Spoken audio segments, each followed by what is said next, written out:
the road under construction didn't look any different than the other roads, so we didn't get it. We had a run-in with sheep once in Scotland. Came up over a single lane bridge. It took a hard right, and there's this massive herd of sheep all over the road. Again, are you ready? Is it live? Yeah. Oh, well, good. Hi, everybody. I guess you got to hear our stories about running into things in Ireland. Anyway, thank you so much for joining us virtually, and thank you so much for coming out tonight and joining us.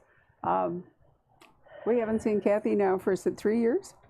At least, I think. Yeah, so it's wonderful to have her back because up until COVID, I think we had an unbroken run except for your first book. Pretty much, yeah, I think so. And in fact, I don't know if any of you were here, but do you remember trying to remember which book it was. But anyway, we had a big party with, is it Kathy's Rum Cake? I think it was called Kathy's Rum Cake. Do you remember that? Okay, I remember the cake. Yep. Is that because it was the 10th, was that when something like that? Yeah, it was a book birthday of some notice. Yeah, so you know, we had a cake Who needs party. an excuse for rum cake, though? That's true. I don't even know if Kathy's Rum Cake is still in business. Do you all? It was originally here in Scottsdale, and I have nobody. You're all looking. You know, that's the trouble when you've been here for 30-some years. Things that you know you were used to can vanish, and you just don't know what happened to them. So in this case, with Cold Bones, Tempe is running into a situation where somebody may be reviewing cases that she has worked. There is a copycat out there. She's very happy at the beginning of this book because Katie has finally resigned from the military, having done 2 deployments to the Middle East. So Katie has decided to live in Charlotte, where our heroine lives. And they spend all day unpacking boxes. They go back to Tempe's house, to the annex, for dinner. And guess what's on the back porch? A box. And in the box, they find a relatively fresh human eyeball. And Katie has these incredible eyes. She can see. She has like 20/15 vision or something. And etched on the side of the eyeball are GPS coordinates. So yeah, so of course. Okay, you don't need any. Of course, our heroine has to follow up on that, and they take her to a Benedictine monastery, where she makes another grisly discovery. I won't go into that. And then pretty soon, the medical examiner sends her out to collect a body in a state park, and it's a mummified corpse hanging from a tree. And I've had cases like this, as an apparent suicide. But this little voice starts telling her, something's going on. These cases are linked, even though they're seemingly random. And as Barbara said, it turns out there's someone mimicking cases from earlier in her career. There's a copycat killer out there. I thought my readers would really get a kick out of going back, because I drew from all the earlier, not all, but a number of the earlier books in the series. And this is the 21st book, so it, you know, now that you rolled over the 20-book landmark, it's kind of interesting to do something different. But some time ago, you were part of a group of authors that went to entertain troops. You and Clive were... Clive and Sandra Brown. Right. And Mark Bowden. Ooh. Yeah, we went to Afghanistan. We spent a lot of time flying around in Black Hawk helicopters. When you're sitting next to the guy that wrote Black Hawk Down, you're like wearing 40 pounds of body armor and our helmets and everything. But my rule of thumb was if Mark is calm, I'm calm, we're good. Even though we would fly up these mountain valleys.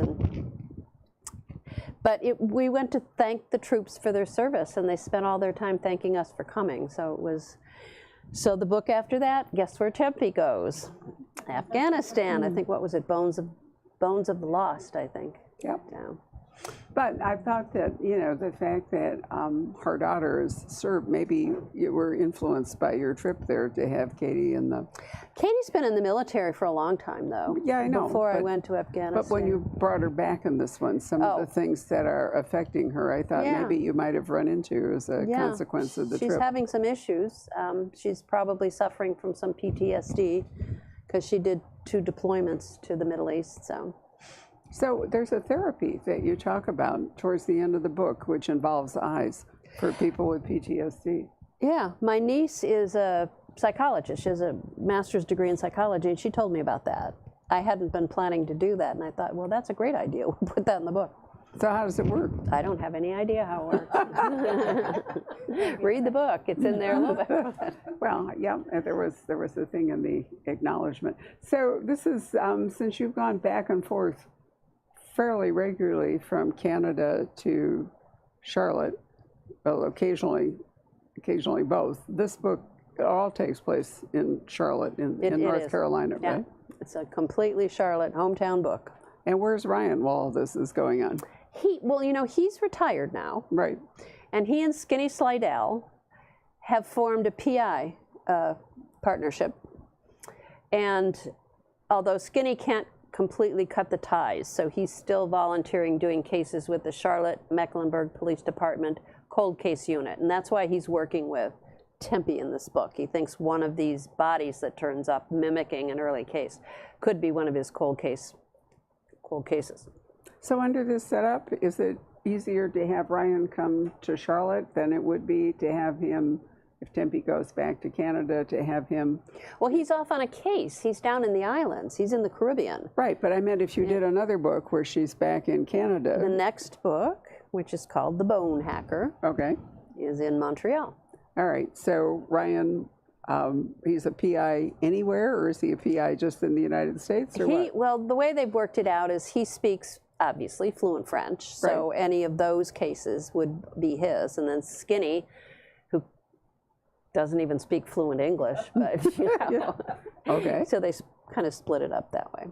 Nice. So they have a wide-ranging PI operation. They it's do. not just. Don't you have to be licensed to do that? How's that work? Probably, yeah. Oh, probably. Oh, okay. Wow. I don't know. If you Okay. can just hang out a shingle. I don't think so. You probably have No, to I be think you do licensed. have to be licensed in different localities, but I don't know if you can get like an international, you know, PI license or something of the sort. But why not? So when the book opens, it's unusual in the sense that there is weather in North Carolina that you don't see all that often. That is correct. If anyone even whispers the S word, snow, the town goes crazy. Charlotte just cannot deal with snow. I think we have plows. I think we have 2 plows. So if it snows, everything just shuts down. So it's winter. And there's actually a blizzard that when she goes out to recover this body in the state park, hanging from the tree, it's actually in a blizzard, and they all get snowed in after that. So hence the title and actually the cover image. So you don't think of Charlotte normally as like winter, do you? I mean, you know, it's I grew up in Chicago, so you know, I'm used to serious. It's not winter. like that, and we don't deal with it well. If we want snow, we go up in the mountains. Right. And then we come back down and leave the snow behind. But every now and then, it actually snowed here last year, remember? It was very, very brief, but I still remember going out and, you know, there was snow on my windshield and there was snow all around the cactus. It was so cool, but, you know, it was not a hazardous driving condition. Yeah, but I don't drive. I admit it, I am terrified of driving, as is Tempe. I'm terrified of driving on ice and snow. I used to do it up in Quebec, but... So does the weather play into the story and how you tell it at all? It's just a setting, really. And the cold, cold bones also refers to the fact that these are old cases, that it's harking back to her cold, cold cases or cold, cold bones from the past. So I know how incredibly organized you are. Did you, in your writing of the book, where you have to go back and refer to earlier cases, how'd you do that? I mean, did it just come out of the top of your head, or did you have to dig in? I endlessly had to, my assistant helped me with, endlessly had to check facts, because thriller readers are very savvy. Yep. And if you get something wrong, if you had a character back in, you know, Deja Dead that had green eyes, and this character comes back in the current, you better still have her have green eyes, or someone's going to let you know that you, so I just checked constantly facts in all this minutia I had created over the years. I had to go back and. So you didn't actually keep like a storybook or something useful? I always said to myself, I should do a Bible. Right. Never did. Never did. Haven't done it. I know there was an author whose solution to that was to throw it out and ask the fans. You know, because he figured there was somebody out there, you know, who was such a completist in the reading that it would be easier to ask fans than to where was Ryan's mother born? Right. Oh, I love that. I think it's a great idea. So, what process did you use to select the cold cases that are going to be, in theory, replicated in this book? I don't know, just ones that interested me, that I thought would make for good, I tend to write visually, that would make for good visuals, like the mummified corpse in the tree. And there's actually the reenactment of a murder that had taken place earlier. So in the TV, were there crimes and so forth that were a surprise to you? You didn't use any of those? That were a surprise to me. Oh yeah, all the time, because we shot in LA, Right. mostly on set, partly on location, and I was on the East Coast. So I would get out there as often as I could, and I read every single one of our 246 scripts. Did you write one? I wrote More than many. one, maybe. I think I wrote 5 of them. Did you? Yeah. How was that? Was it fun? It was fun. I wrote some with my daughter. I'm not one of these authors who's going to say they took my work and they ruined it. And I had a great time, great experience. I would do it again. We had a fantastic on-camera people and all the crew and all the writers and everybody in production. It was just a really good experience. So you were kind of ahead of the COVID curve of long-form TV. Well, we were. They coined a term for us. They called us the first crimedy.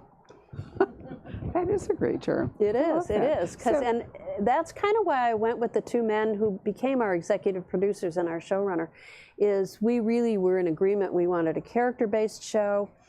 We didn't want to do another police procedural. We wanted a show where people really got engaged with these characters and came to care about these characters. And we wanted to put humor into it, which I do in the books as well. And that's a very delicate thing to do, because you're dealing with violent death every episode or every book. So it really takes a balancing act to do that well.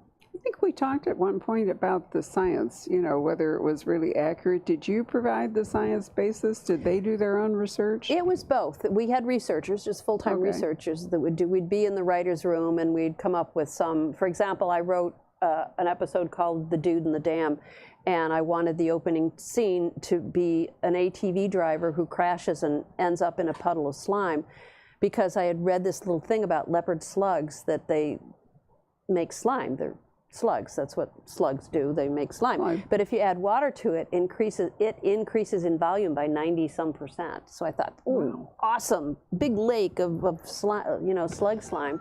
So we had our researchers. Well, they ended up changing. That's a funny story, actually. But well, tell it. They ended up changing that opening, ATV crash slime, cue the body, to 2 kids walking through the woods and they see a body in a beaver dam. That's it? Well, there are a lot of things as a writer you don't really know, like it's cheaper. You don't have to pay a stunt driver. You don't have to have the medic there. You don't have to, just maybe that there's a particular actor that's not available, supporting actor that's not available. But what we didn't know is that there were only 3 working beavers in Los Angeles, and they were all booked. So we're getting down to filming this, and they've dug this gully, and they've got this beaver dam, and they're going to cue the water and the. Anyway, there was, I don't know, a contract dispute, whatever. We finally got a beaver. Okay.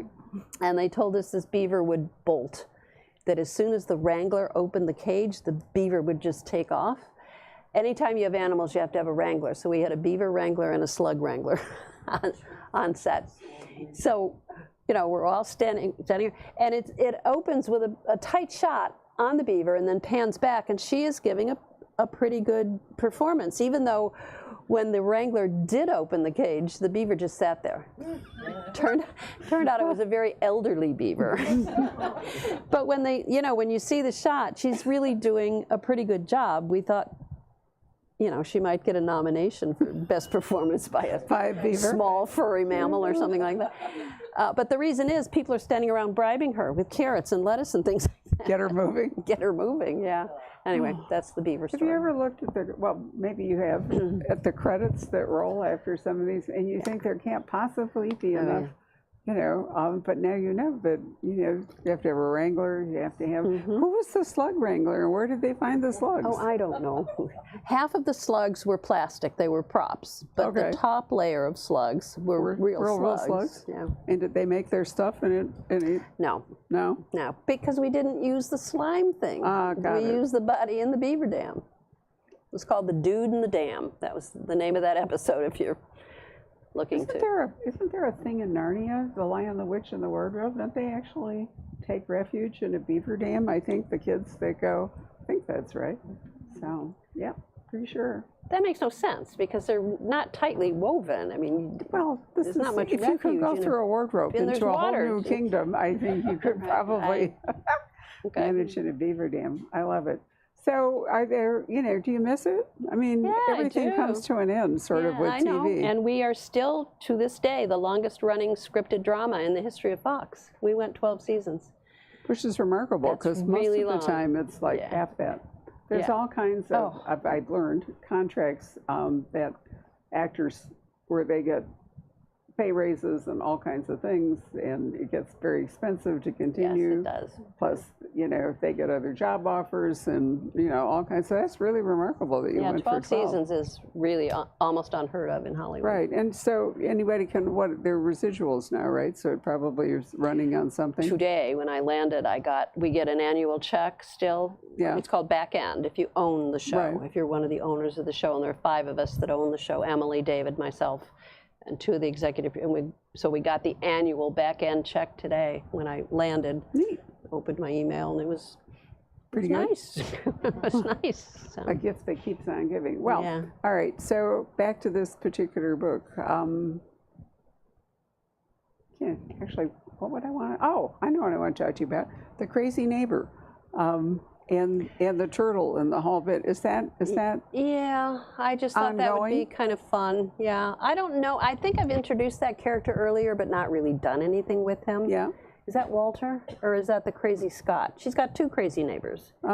It's the one with the child that objects to the Yeah, sculpture in the that's garden. Scott.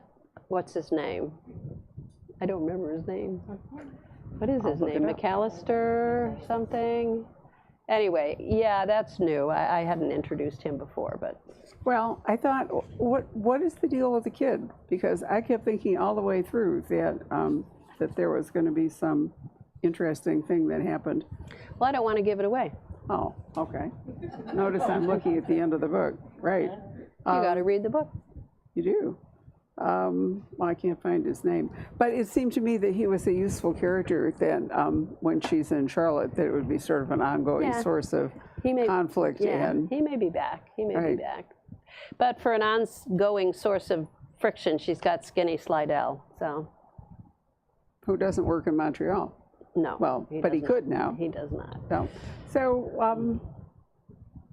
Montreal, is she still, what's her 2 official jobs still? I mean, Ryan's retired, but what is She Tempe? still works, does all the casework for the province, which is what I did for many, many years Yeah. at the main crime. It's a combined crime and medical legal lab. Okay. So she still does all the cases there, and then she does casework on the North Carolina end for the medical examiner down there.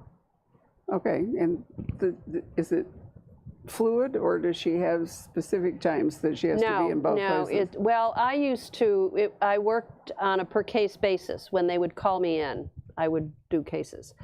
But I usually set it up so that I was on like a 6-week rotation up to Montreal from Charlotte. So I'd go up and spend 10 days like every 6 weeks or so. So could there be a crime wave that would need you there more? And then With the understanding that if there was a disaster or a plane went down or whatever, I'd have to get up there right away. You did some other work though, didn't you, in places, was it Mexico? No.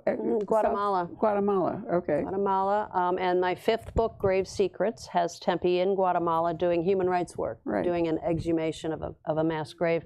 And our pilot begins with Tempe arriving. Angela's at the airport, waiting for Tempe to land from her flight from Guatemala. And then what about the Hawaiian? That is part of the military work that I did. I worked for, it's gone by a number of different names, but it's the Central agency that we tell our troops, we promise our troops that if we send you overseas, we will bring you home. Mm-hmm. So we have a central identification laboratory in Hawaii where all of our war dead from World War II, Korea, and Southeast Asia are being repatriated. And there are active teams on the ground in Southeast Asia following up on tips and villagers' reports and that sort of thing. So every time there's a positive ID, that has to be reviewed by an external reviewer. So I did that for that lab for many years. So that's why Tempe ends up going to Hawaii to consult for the military in spider bones. When you say review, what does that actually mean? It means you would get this, what is brought to bear on identifying a member of our troops is unbelievably complex. There's all of the historical records, there's all of the information on aircraft parts that might have been discovered, there are dental records, there's anthropological analyses. You know, I'd get a dossier like that on a case. So the object is to identify whose bones they are? Yes, and make sure you have the right person. And so what do you do if there's like a mixed collection? There's often a mixed collection.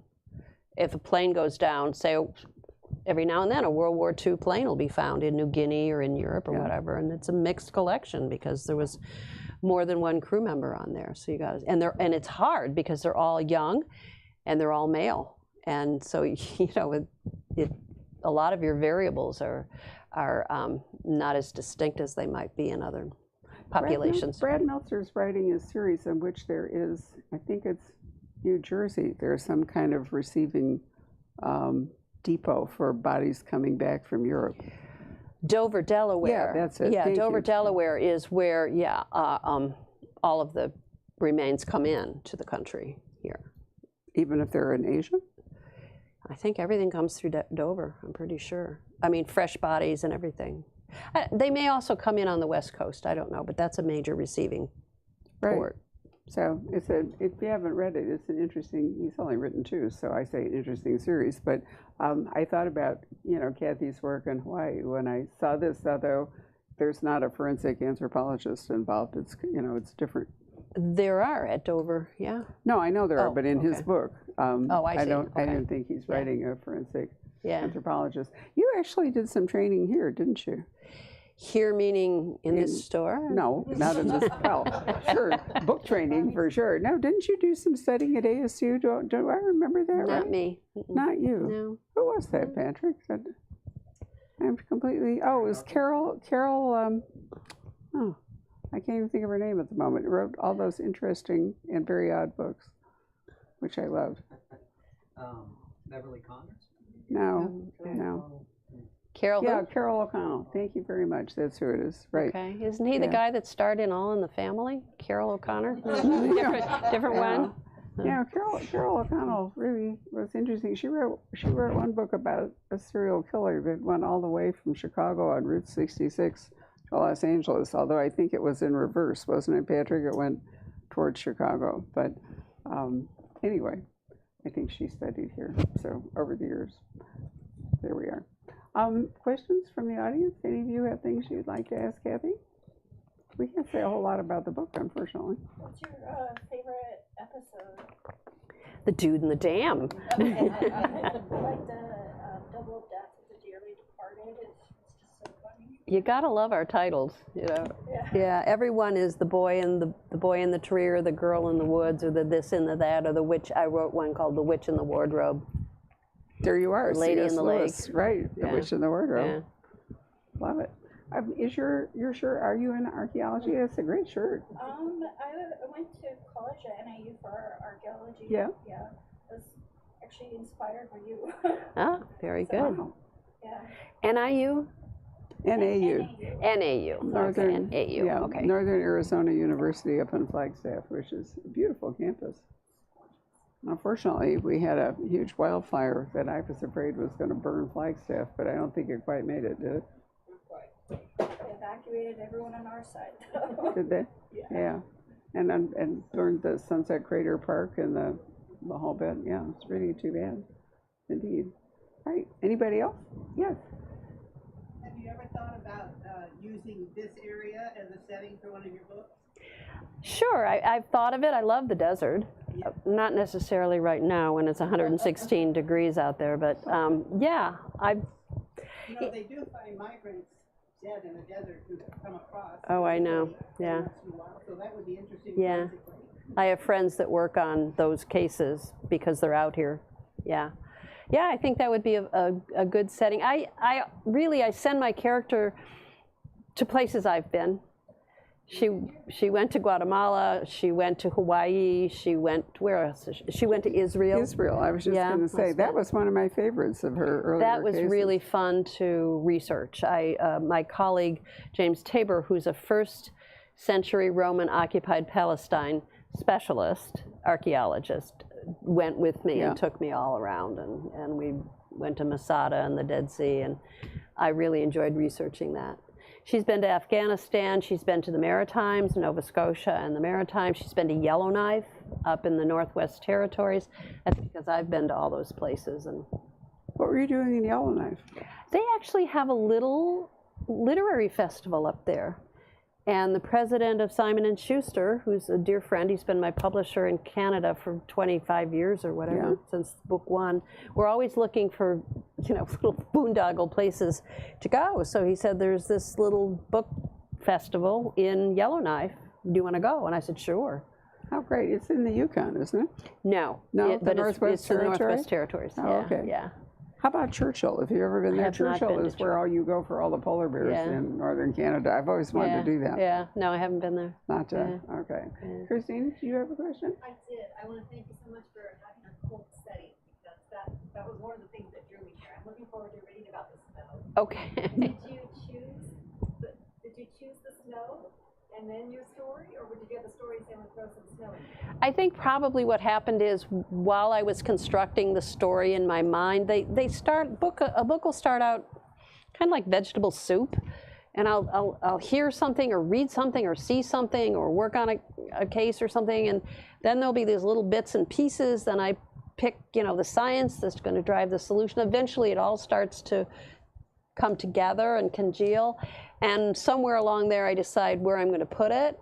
And probably somewhere in that process, we had snow in Charlotte, and I could, visualize how ridiculous we all were when we get even the threat of freezing rain. The schools close. If there's going to be a freezing rain, the schools close, because we have this massive public, buses. Nobody knows how to drive on it.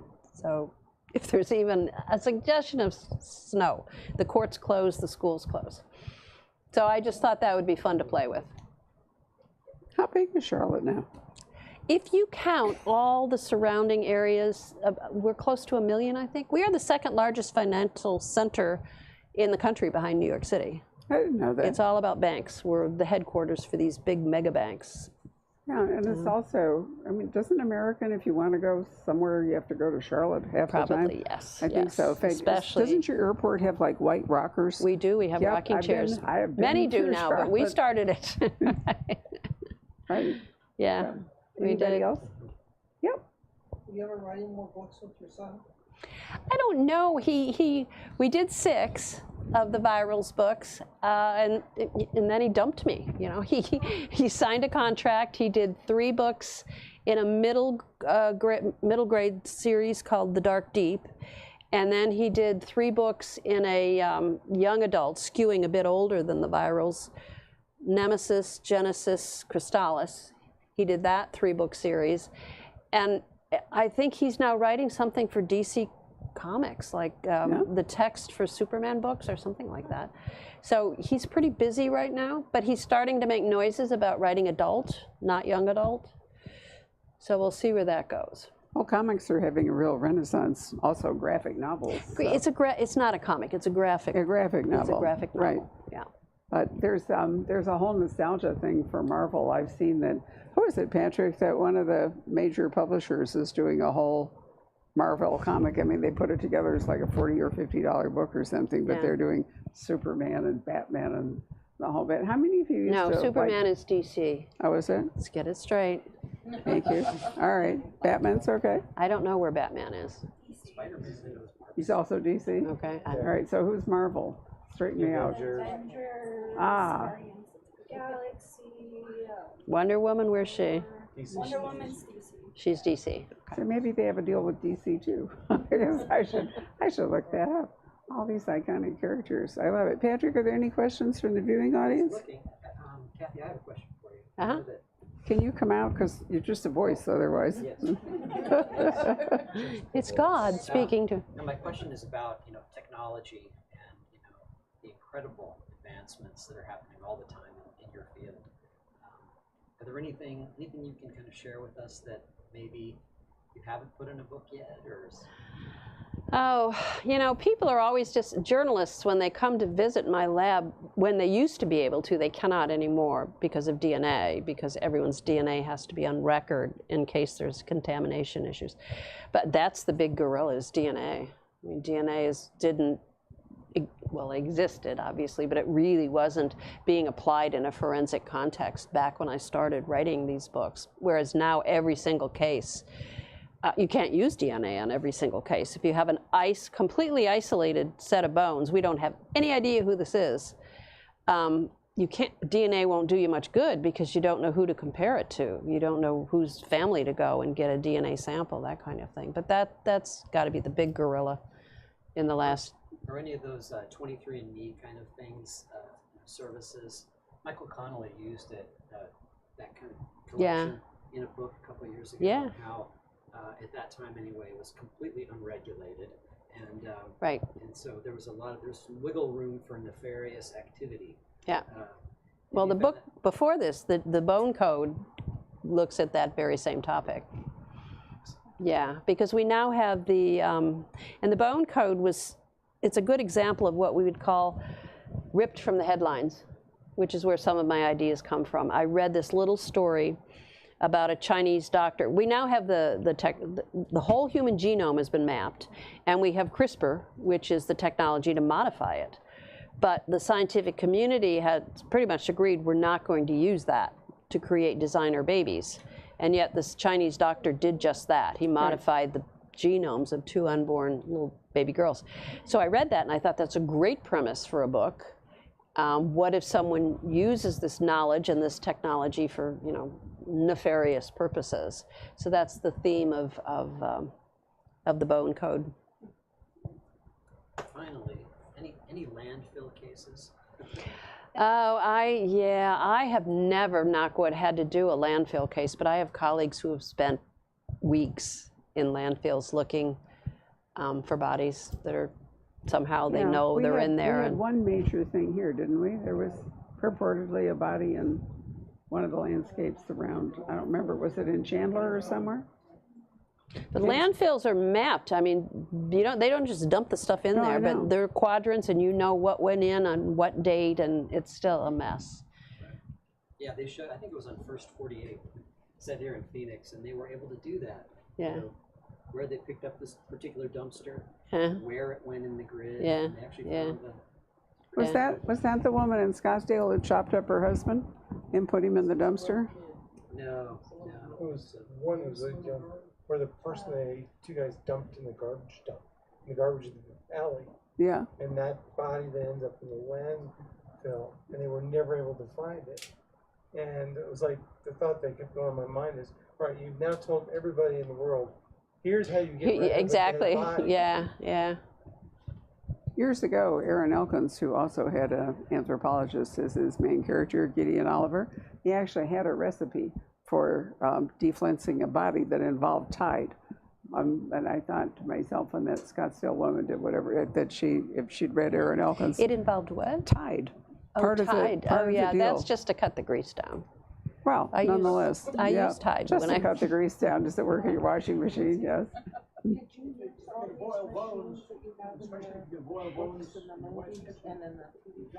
Have I used all of the machines? Yeah.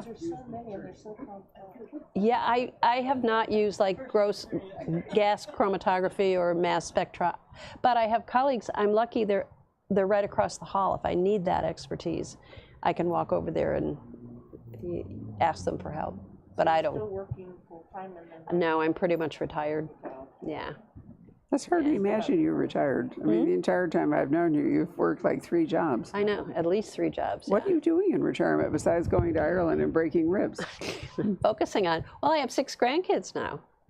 So Ooh. that's a real motivator to do other things than just work all the time. But you're sticking with the writing. And focusing on the writing, yes. Did I see? Yes, you had a hand that went up. Kathy, do you have any writing traditions or rituals or superstitions? I really don't. I try to get at it fairly early in the morning, not as early as I used to when I had to fit it in before, going on campus to teach. But my ritual, I guess, is going through my email. That's, instead of sharpening pencils like you did in the old days, my putzing around is going through the email and then focusing down. The way I start writing, each chapter is a file, a separate file. And I open the file at the beginning and I edit down to where I left off. And then, which brings me up to speed where I left off. And then I start writing. So the beginnings of my chapters are really slick. They've been edited like 16 times. The ends are not so bad. Are you working on another book? I am. I'm working on a book. The next one will be out August 1st of next year. This is a big idea. It's called The Bone Hacker. So it may involve some cyber crime, but also there are some bodies that show up with their hands hacked off. So see what I'm doing there with the bone hacker and the hacking? Clever. And that one, where does that one take? Oh, Are you that one's back? going to take our heroine to the Turks and Caicos Islands. Oh, yeah? Rough duty, yeah. Because my daughter and my 2 grandsons and I went down to the Turks and Caicos Islands this last spring. So our heroine Deductible is... travel, works well for authors, but what fun. Yeah. I'm trying to think, the only book I've ever read set in the Turks and Caicos, Nevada Barr wrote one of her Anna Pigeon books. Do any of you remember? Did any of you read Anna Pigeons? Remember how wonderful they were? And one of them was in the Turks and Caicos, and it might have involved, is there a fort there? Yeah, I think it was And didn't it involve, prison. her book involved the doctor that was part of the Lincoln assassination, Dr. Mudd, I think his name is, something like that. Anyway, he ended up, I think, in Turks and Caicos in the prison there or something. So, did you visit that while you were there? I probably did. I don't remember. It's a lot I don't remember anymore. People tell me, you've been here. Okay. Okay. Did I behave myself? No. But they're beautiful. Of all the, and I've been to a lot of the Caribbean islands. They're my favorites. Like They are gorgeous. Indeed they are. I had some other track I was going to head down. I can't remember what it was. Yes. What brought you into forensic anthropology? What got me into forensic anthropology? Cops started bringing me cases because I trained to do bioarchaeology, and I planned to work with very ancient skeletons, and I did. And my dissertation was on that. But then, because I was the bones lady at the university, cops started coming to me with cases. And when I did the forensic work, I love archaeology, it's fascinating, but you're not going to impact anyone's life with it. You're going to get into discussions in the literature with your colleagues. But when you identify a missing family member or you testify in court, you are going to impact someone's life. And I really liked the relevance. I retrained. I sat for my board exams, and I've been doing the forensic end ever since. But it's fun. Every now and then I'll get I'll get something to come into the lab that appears to be very old. And my task is to decide if it's modern enough to be of forensic use, or if do I turn it over to the archaeologists? So did this happen when you were at UNC? Yes. How did the Canadian thing then come about? That was, we were at a faculty meeting. That started, I felt that any educated person should speak French. So instead of eating lunch, I went and sat in on a French 101 class. Je m'appelle Kathy, with my students. It was very humbling. And shortly thereafter, armed with this French 101, this program opportunity came through a faculty meeting called NFE, National Faculty Exchange. And a faculty member at one university exchanges places for a year with a faculty member at another institution. So there was a man in Montreal who wanted to come to UNC Charlotte So I said, mais oui, I speak French. So I went there and I taught at McGill and at Concordia, and the lab wanted someone who was board certified and could work at French. So So it just sort of grew organically Yeah. without a career plan. That's fascinating. I love that. You know, years ago, it was a really long time ago, there was a great bookstore in Canada called, what was it called actually? Now that yeah. Do you remember? Oh, an Indian. Sleuth of Baker Street, right, that J.D. Singh owned. Anyway, we were in Toronto, I can't even remember why. And the idea came up that we would swap bookstores. So we would have a bookstore exchange. So Rob and I went to Toronto and we ran Sleuth of Baker Street for 2 weeks. And it was in late June, so we actually got to do Canada's Arthur Ellis Award ceremony, the whole bit. Oh, yeah. Yeah, it was great.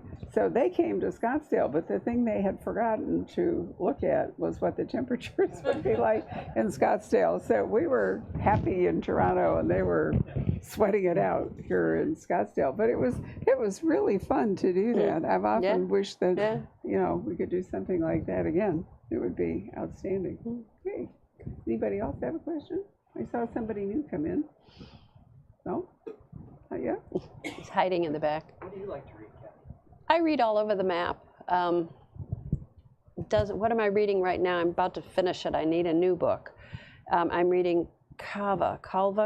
He's a medical doctor. It's called The Last High. It's about drug, it's a murder mystery, but it's about, focuses on the drug issue with fentanyl, which is a really deadly, in Vancouver. I'm reading that right now, and before that, I read Isaac Storm, which is by Eric Larson. It's about the Galveston hurricane of 1900. That was really interesting. So just whatever happens to... You read a lot of nonfiction, don't you? Not a lot. No, I really some. like fiction, but some, some. Yeah. And now that you're retired, you can read more. I can read whatever I want. Okay, we should be outstanding. Okay. Anything else, Patrick, that has wandered in? I was going to ask, do you have any ambition to write things that are kind of outside of this series or something? Yeah, I think that might be fun. The Bone Hacker is book 22. It's the last book on my contract. So I'm having to think about, am I going to sign a new contract? And if I do sign a new contract, do I want the freedom to do something other than just a Temperance Brennan book? But you did write two, if I remember right, two really good books that were not Tempe books some time ago. Wasn't it two? Were there two? I don't know. I think so. Yeah. Yeah, so I might like to try something else. I like that character, actually. She was very interesting. Didn't Thank you. she live like in the Outer Banks? Charleston, I think. Charleston. Yeah, okay. But didn't she live in one of them? She had to commute by boat or something? She lived on I think she lived on Goat Island off of Okay. Charleston. Did you all read that one? Am I the only one here that remembers it? It wasn't Tempe, and I remember that she had to, and she had some sort of complicated backstory. Yeah. Right? Well, don't they all? Yeah. Well, no, that one makes them interesting. But where is Goat Island? Goat Island is, how do I describe it if you're not familiar? If you're crossing the bridge from Isle of Palms onto the mainland, it's off to your right. Okay. It's I could look it up in my handy device here. Nothing. There's nobody out. No, well, yeah, people do live out there now, but for years nobody lived out there, and for many years there were just goats out there. Hence Goat Island. Thus the name Goat Island. Right. Okay. Well, let's sign some books, huh? We can do that. Before we finish our conversation, Amy, I left a copy of a book by Jennifer Hillier up there. Would you mind bringing it to me? And also, how many is the ARC? I'm going to give it away. How many numbered tickets did we get to so we can do that? Thank you. That's the one. Thank you, honey. Right, appreciate that. All right, so I just read this afternoon. It's a new book by Jennifer Hillier, which is out right about now.